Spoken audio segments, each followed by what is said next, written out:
बहुत धन्यवाद भैया, और आप सभी का भी बहुत बहुत धन्यवाद। और सबसे पहले तो ये जो इतना शानदार कार्यक्रम हमारी बहन, जिनको मीडिया में बोल रहे दबंग है, लेकिन मैं नहीं मानता उनको दबंग है, वो डाकू थे, और उन डाकुओं के खिलाफ लड़ते हुए हमारी बहन शहीद हुई।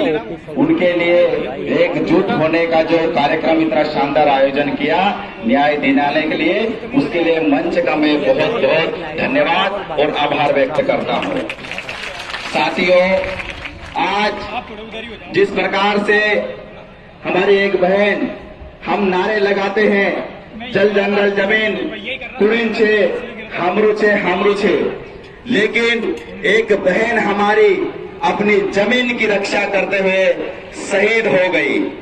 और ये कोई घटना एक पहली कोई घटना नहीं थी। इसी विधानसभा में, इसी गुना के क्षेत्र में यहाँ हर 8 दिन में 15 दिन में घटनाएं होती है। मैं यहाँ के कलेक्टर महोदय को पूछना चाहता हूँ, ऐसे कलेक्टर को कौन अपॉइंटमेंट देता है, ऐसे एसपी को कौन अपॉइंटमेंट देता है जिनके संरक्षण में ऐसे दबंग और गुंडे लोग चलते हैं। एक तरफ हमारे यहाँ बीच में यहाँ के मुख्यमंत्री श्री शिवराज सिंह चौहान वहाँ बोलते हैं कि मेरे भांजे और भांजों में तुम्हारे लिए बोलता हूँ। मैं उस फर्जीनामा से पूछना चाहता हूँ कि तुम्हारे भांजे और भांजी ये कहना तुम सबसे पहले तुम बंद कर दो। एनसीआरबी की रिपोर्ट कहती है ये बात, एनसीआरबी की रिपोर्ट की बात कहती है कि 8,756 बेटियां 2020 और 21 में गायब हुई है। मैं शिवराज सिंह चौहान से पूछना चाहता हूँ, वो हमारी बेटियां कहाँ गई है? उनको धरती निकल गई है या आसमान कहाँ गया है? उसमें से 749 बेटियां नाबालिग बेटियां थी। वो किनकी बेटियां थी साथियों? आप और हमारी बेटियां थी। वो बेटियां कहाँ गई थी? एक तरफ बोलते हैं ये यहाँ का, ये बोलते हैं, ये लोग बोलते हैं कि हम हमारे यहाँ के आदिवासी कब्जा कर रहे हैं। इन यहाँ के जो सकल समाज जो बात करते हैं, बड़े बड़े समाज वाले जो बात करते हैं कि ये आदिवासी बाहर से आए, उनको बोलना चाहता हूँ, छाती ठोक के तुम्हारी बाप की जमीन है, ये आदिवासियों की जमीन है। हमारे पुरखाओं का खून इस जमीन में दफन है। जो जमीन सींचने लायक नहीं थी, उस जमीन को सींचने लायक और जुतने लायक बना है आदिवासी ने बना है।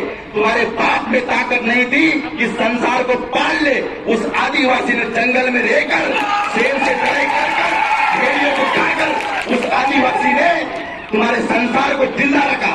तुमने देखा कोरोना महामारी में पूरी दुनिया हाहाकार हो गई, एक फर्क नहीं पड़ा तो सिर्फ आदिवासियों के ऊपर। साथियों, ये गुना, ये कितने लोग हैं? हाथ उठा करें, अभी बताए मेरे को कितने गुना के लोग हैं। साथियों, एक कहानी के माध्यम से आपको बताना चाहता हूँ। एक भेड़िया होता है, अपने बकरियों को चराने के लिए जंगल में लेके जाता है, और जंगल में लेके जाता है अपने भमोरी जैसा क्षेत्र है, वहां पे जंगल में शेर के बच्चे भी रहते हैं। एक शेर का बच्चा उनकी बकरियों के साथ में आ जाता है। वो शेर का बच्चा धीरे धीरे समय के साथ में बड़ा होता है, बकरियों के साथ में रहता है, और बकरियों जैसा सेम टू सेम हो जाता है। एक दिन ऐसा आता है कि उसकी बिरादरी का दूसरा शेर देखता है, उसका होता है दिमाग खराब, ये क्या गांडू आदमी पैदा कर दिया हमने।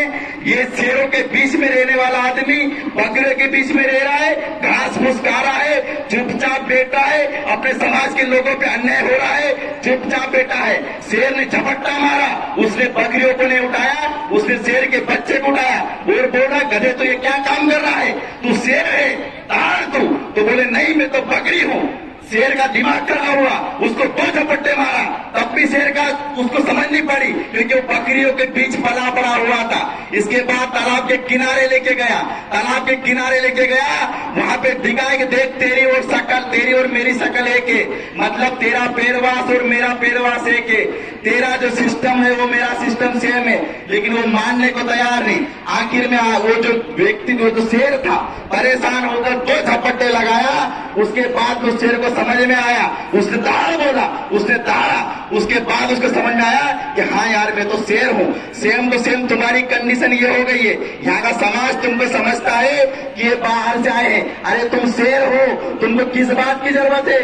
तुमने पढ़ा नहीं क्या बिरसा मुंडा को? तुमने पढ़ा नहीं क्या डंडा मामा को? तुमने पढ़ा नहीं क्या बाबा साहेब को? बाबा साहेब ने तुमको संविधान में लिख के दिया है कि अगर तुम्हारी कोई हत्या करता है तुम उसकी हत्या कर दो, सारा कोर्ट भी पैदा होता है संभालने वाले को। जिंदा जला दिया गया, तुम्हारे सरपंच को एक गांव में जिंदा जला दिया, तुम क्या चकमा है वहां पे क्या? तुम्हारा गांव का वो आदमी था। ये बमोरी की जनता, गुना की जनता सुन ले, ये जितने लोग बाहर से आए, ये 250-300 किलोमीटर दूर दूर से आए, तुम शेर हो, ये बार बार जगाने की कोशिश कर रहे हम लोग, तुम जागो, ये जल जंगल जले जमीन तुम्हारे बाप दादाओं की है, जागो और करो कब्जा इस पे। बिरसा मुंडा ने कहा था कि हे मेरे आदिवासियों, तुम जाग जाओ, ये जल जंगल जमीन तुम्हारी है, तुम्हारी जमीन आदि में धूल की तरह उड़ गई है। तो साथियों, बिरसा मुंडा की बात को अपने कानों में डाल लो, दिमाग में डाल लो और लिख के ले जाओ कि जितनी जमीनें तुमको दिख रही है, ये जमीनें तुम्हारे बाप दादाओं की है, इनकी नहीं है। इसके बाद शिवराज सिंह चौहान मामा नरेंद्र मोदी की बोल ले, उनको बोलना तुम 5 साल के हो, तुमको 2.5 लाख से 3 लाख हम तनख्वाह देते हैं, तुम्हारी औकात नहीं है, 5 साल बाद फिर बदल देंगे तुमको। देश का पहला मानव अभी हमें द्रौपदी मुर्मू जी बनी, ये लोग बोल रहे कि आज इस देश का पहला आदिवासी पुरुष कौन सा होता है? राष्ट्रपति होता है। उनका आदिवासी को पूछ लो, उसके नाम में आदिवासी लिखा है। इस देश का पहला मानव है तो आदिवासी है, तुम्हारे बाप की हिम्मत नहीं है किसी को। तो साथियों, आपको जागना पड़ेगा, कोई बार बार प्रतिज्ञा लेके जाना साथियों, कोई आने वाला नहीं है, तुमको खुद को जागना पड़ेगा। हमने बताया बिरसा मुंडा के पढ़ लो, बिरसा मुंडा ने स्पष्ट कहा है।